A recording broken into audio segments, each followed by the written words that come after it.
Welcome to Diwali series day 8।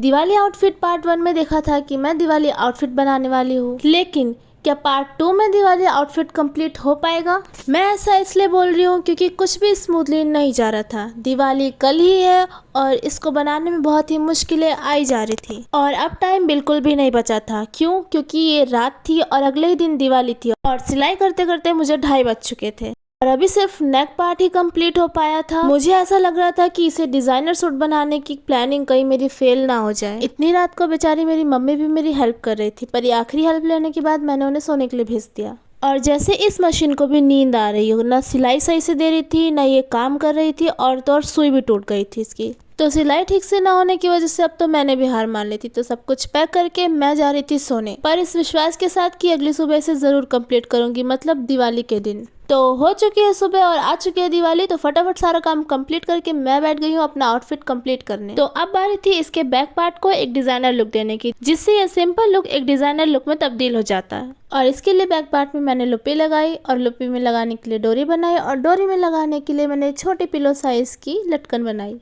Outfit complete करने के चक्कर में मैंने अपना ब्रेकफास्ट लंच सब कुछ स्किप कर दिया और शाम के 4 बजे मैं फिर खाना खा रही हूँ मम्मी की डांट खाने के बाद। तो खाना खाने के बाद मैं फिर से बैठ जाती हूँ अपना आउटफिट लेके। तो क्या ये दिवाली पूजा तक कंप्लीट हो पाएगा? इसके लिए देखते हैं इसका फाइनल पार्ट।